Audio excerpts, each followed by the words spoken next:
5 on your side starts now with a weather impact alert. Dangerous heat and humidity. Right now we have an excessive heat warning. We're expecting a heat index in the triple digits through the end of next week. Thanks for joining us, everyone. I'm Robert Townsend. The temperatures we're going to see could be life-threatening. Meteorologist Jim Castillo joining us now with a look at the weather impact forecast and the heat wave, Jim.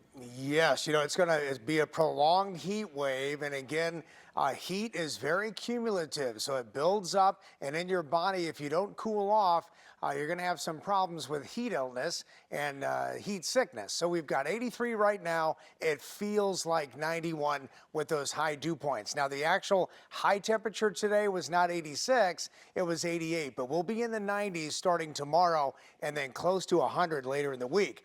So those current heat indices, look at these numbers, 88 for Chesterfield right now at this hour, about 86 in Rolla, 86 at Scott Air Force Base. And then the heat headlines, extreme heat warning for most of the area, including St. Louis City and County. Jefferson County, Illinois has a heat advisory, and most of the rest of the area, there's an extreme heat watch that starts up on Monday. So dew points are high, it's very steamy, and that Futurecast heat index close to 110 in some spots starting tomorrow afternoon. I'll time out the rest of the heat and some storm chances coming up. Staying in the heat too long can definitely make people sick. It can lead to heat exhaustion with symptoms like dizziness, thirst, sweating, or nausea. Heat stroke is even more serious, causing confusion or passing out. Now, we talked to the O'Fallon, Illinois fire chief ahead of the dangerous heat. He says it's important to stay hydrated. Folks don't hydrate themselves. You're going to sweat profusely, and even if that breeze kicks in and you don't feel like you're hot, your body is going to absorb and burn through that water very quickly. So it's really like this weekend would be a great time just to start drinking excessive amounts of water. So next week when you're hot, you're not as likely to become dehydrated. People who are most vulnerable in this heat are kids and the elderly. The fire chief also says try to check in on your neighbors, especially if you know they do not have air conditioning. We have more information on the ways you can beat the heat right now on KSDK.com. For a link, just text the word heat to 314-425-5355.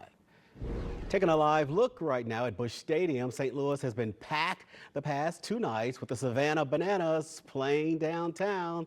St. Louis has already become one of the most popular stops on the Savannah Bananas World Tour, which they're halfway through right now.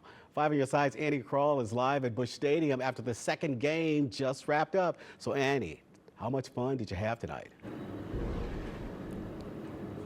Fun is probably an understatement, Robert. They've been called the Beatles of baseball. So in this case, the Savannah Bananas are usually better described as, well, having the mania surrounding them. We were sitting in the seats here at Busch Stadium tonight for the game, and we were literally sitting with the seats shaking because there were so many people clapping and standing up enjoying the game. Currently, there are 3.6 million people on the wait list worldwide to witness what we got a front row seat to here in St. Louis. It's the first time the Savannah Bananas have ever played baseball in St. Louis. It's been one of their most highly requested cities to visit since the Bananas started in 2016, according to head coach Tyler Gillum. With this crowd, this setup, the history of the Cardinals, this place is magical. The Bananas have captured lightning in a bottle, with fans looking forward to these 2 games for months. We're so pumped. As has Zach Hayes, general manager of the Midwestern. Hayes says he hasn't seen business like this since the Stanley Cup playoff run back in May. It was really good. It was electric. People seemed happy, having fun. Saying they saw a big bump in sales this weekend thanks to the Bananas. It would be nice to have that every week. I know it's hard. It affects business, definitely. It affects employees. And it's not easy getting families to come down here all the time. But when they do, we really enjoy it. Families like the Lidikins from Trenton. Mom Christine Lidikin said she had multiple family members enter the lottery, but it was these lucky 5 who got to experience Saturday's game. The energy in downtown is fire. I mean, it is like people are pumped up and ready to go. It's fun to see the city like this. Everybody down at Ballpark Village is just enjoying all of the pomp and circumstance around the game. St. Louis fans got to see the viral social media dances they know and love in person. It's so crazy, so chaotic, so many baseball fans. It's so awesome. With a new generation of fans, Gillum says they're also creating the next generation of players who aspire to wear the iconic yellow uniform. They want to play banana ball because they want to do backflips or sing or dance and play the game. About 35 of the league's more than 100 players have been in the minors. Otherwise, they came from an independent league or college ball. The game, I think it all comes down to what we've been trying to do from the beginning is make baseball fun. And the Bananas promised special guests, and they did not disappoint tonight. The two-time All-Star 2011 World Series champion himself, Lance Lynn, donned the yellow uniform and took the mound tonight. They're playing in 17 major league stadiums total and 4 football arenas this year. They're heading to Philadelphia next week, but head coach Tyler Gillum says that he'd love to come back to St. Louis next year. Reporting live at Busch Stadium, Annie Krall, 5 on your side. Lots of fun there. Thanks, Annie. Today, the St. Louis Urban League helped people impacted by the May 16th tornado. They handed out nearly 1,000 free meals from food trucks. Now, the Urban League says with the extreme heat on the way, the work does not end here.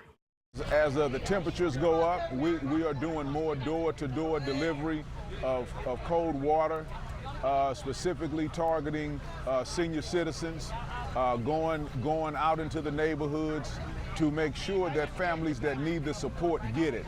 If it's cold water, if it's hot meals, if it's food boxes, we are working very, very hard to meet the needs of families right now. The Urban League is planning another giveaway event next Saturday, and if you can help, you can donate to the Urban League in person and online.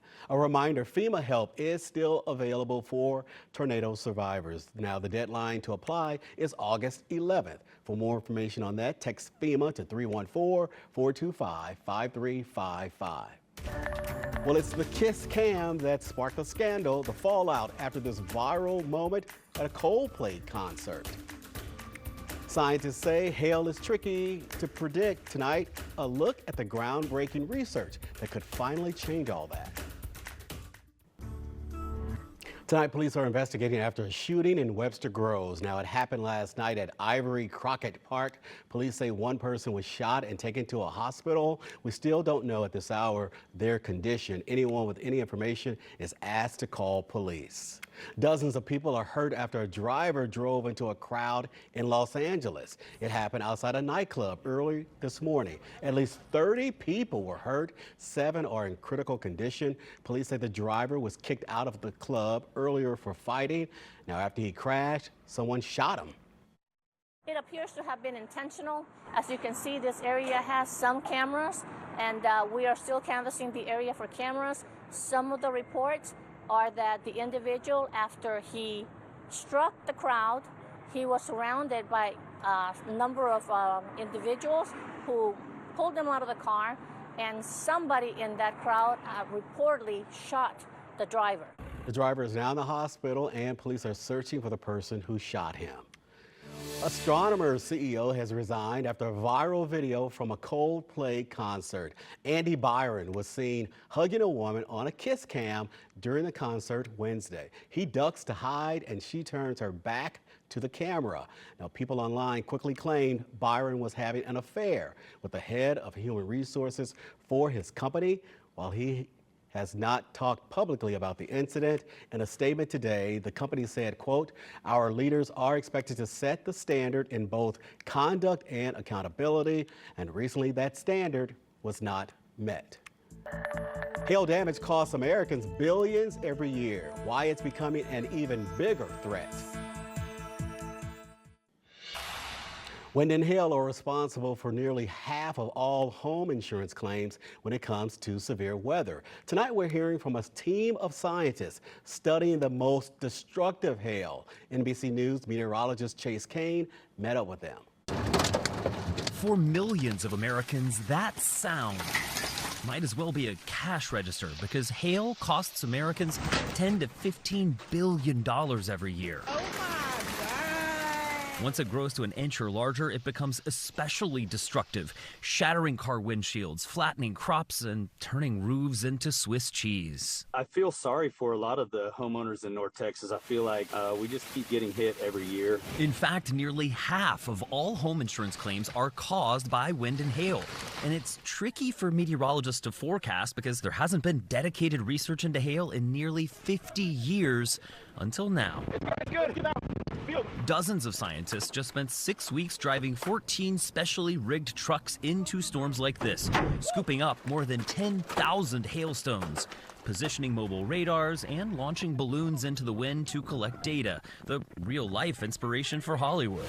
These sensors take scientific measurements. We have these instruments called hail sods. It's almost like from the movie Twister. And if we can track that sensor with time, understand the exact path, the exact trajectory that a hailstone takes, and really at the end of the day make better hail forecasts. Victor Gensini is one of the lead scientists on IceChip, and his team's goal is to better understand the details of exactly what inside a storm creates certain types and sizes of hail. So how does hail form? Well, if we imagine this ping pong ball is ice already forming a hailstone, and this hair dryer is going to be the strong winds rushing up from the surface into the storm, that's known as the updraft.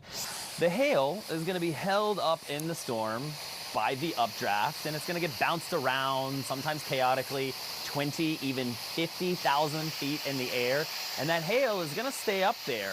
It's going to keep getting bigger and bigger until the updraft just can't support the hail anymore, and then it falls to the surface. So if we are getting golf ball or baseball or even soccer ball size hail here at the surface, just imagine how strong those winds were up in the cloud. And that part has Gensini and other scientists concerned because their latest research shows that climate change will make updrafts even stronger, which could make the biggest, most destructive hail up to 75% larger, an especially concerning statistic for farmers fearing for their fields. It could be in the end of the crop, or we see flattened to the ground, all clouds. These two farmers were on their way to check their crops after hail the night before. The exact reason the IceChip team picked this part of eastern Montana.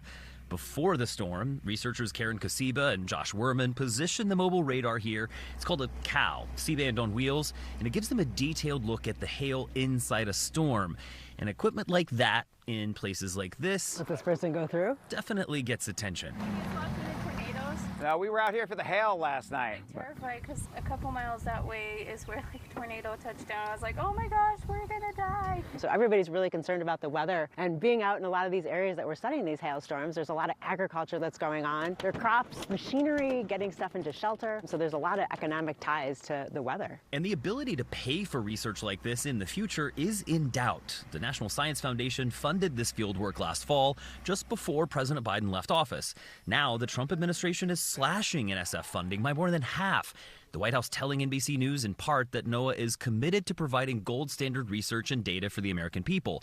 But all the scientists I talked to say that's impossible with such drastic cuts to the NSF, warning Americans' safety could be threatened. There's going to be no improvement in forecasts. And ultimately, at the end of the day, we suffer as a country because we don't invest in basic fundamental research. We hope that people see that there is a connection between this science back in the labs and what's affecting their community. In Montana, I'm meteorologist Chase Kane. An interesting study and Yeah, fascinating love that report. Hey, Jim, Yeah. you're back with our weather impact forecast, and the heat is definitely top of mind here at home, huh? Yes, and we'll even chance of severe weather tomorrow, but it isn't hail here. It's more wind gusts to 60 miles an hour. So you get this heat that's moving in here, and then we just have a boundary, whether that's an outflow boundary from storms up to the north in Iowa and moving our way and interacting with this heat and humidity. You're going to get some storms popping up again like we had today. But today all the way through next week. So we've had that heat today, but showers and storms kind of cooled us off a little bit in spots.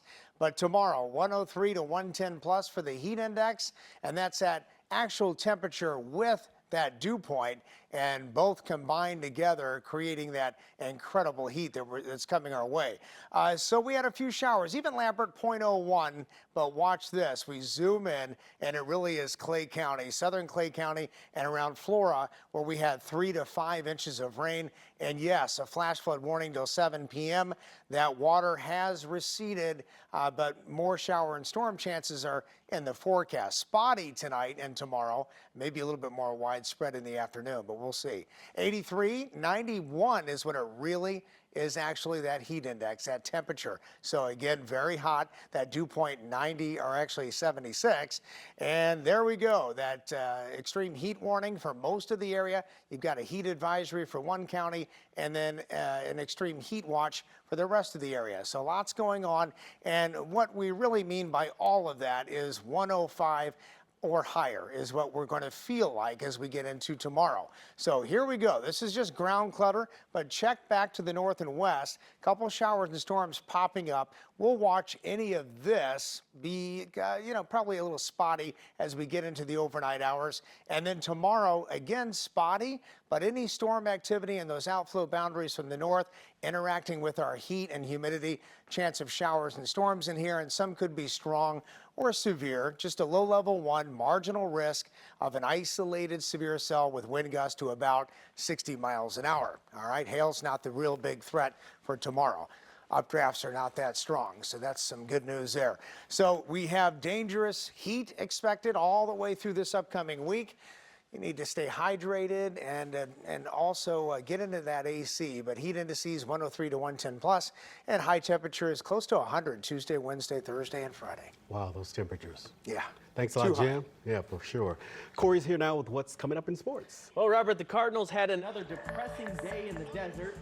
City SC didn't fare any better down in Dallas. But back at Busch Stadium, Banana Ball had the city rocking again. Sports is coming up after the break.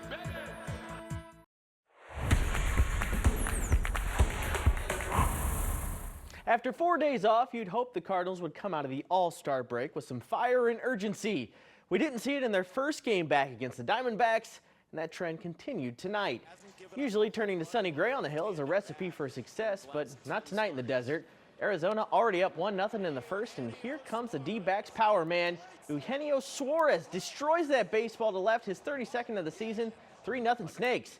D-backs kept adding on, 4-0 in the second, and Geraldo Perdomo stings one off Gray and past Mason Wynn. That made it 5-0. Third inning, here comes Suarez again, this time to the opposite field, but still crushed nonetheless. His second of the game and 33rd of the year makes it 6-0 Diamondbacks.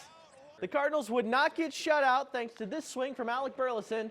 Burley absolutely tanks that one out for his 12th bomb of the season to tie for the team lead. Much too little, much too late though. D-backs win 10-1.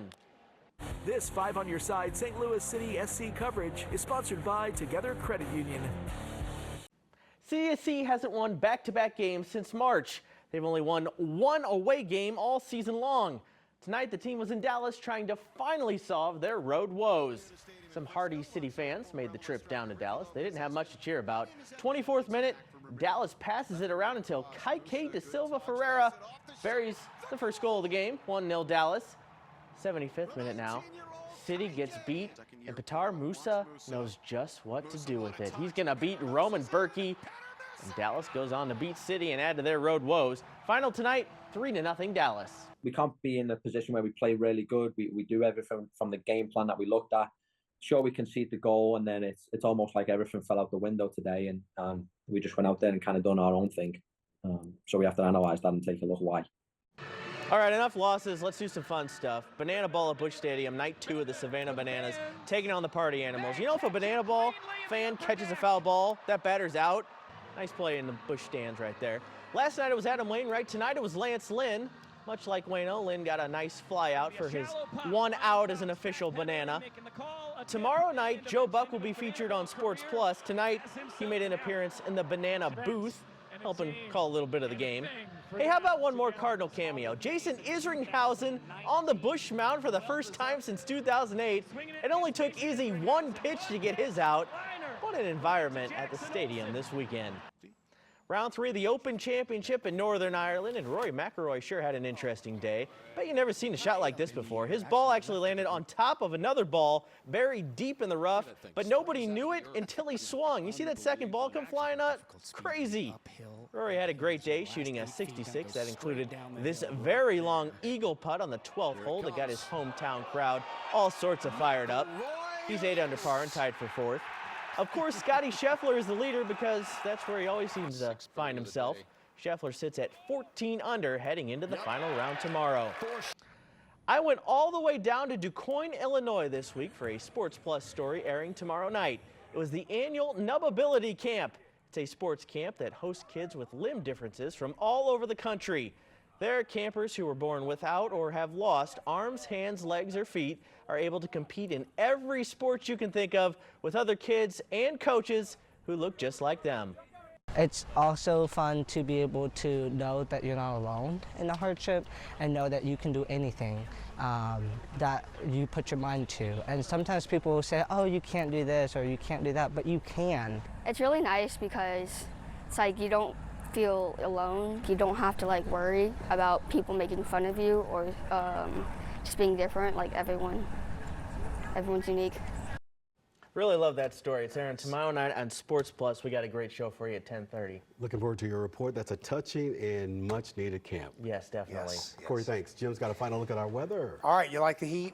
I do. So, I don't think it's going to matter if we like it or not. yeah, exactly. It's coming, and it's going to stay with us. You know that I think it was back in June where we had about 4 days in a row of this, and now it's more of 2 weekends and an entire week. So 97 for tomorrow, but it feels more like 110 in some spots. And watching that risk of a thunder shower, spotty tonight, and probably a little bit more numerous tomorrow afternoon if we get that outflow boundary coming down from Iowa. So 96 for Monday, 99 Tuesday, 101 Wednesday. Stay hydrated and stay cool if at all possible. We can't say that enough. Yeah. Jim, thanks a lot. And that's 5 on your side at 10. Saturday Night Live is coming your way next. Have a great night, everyone.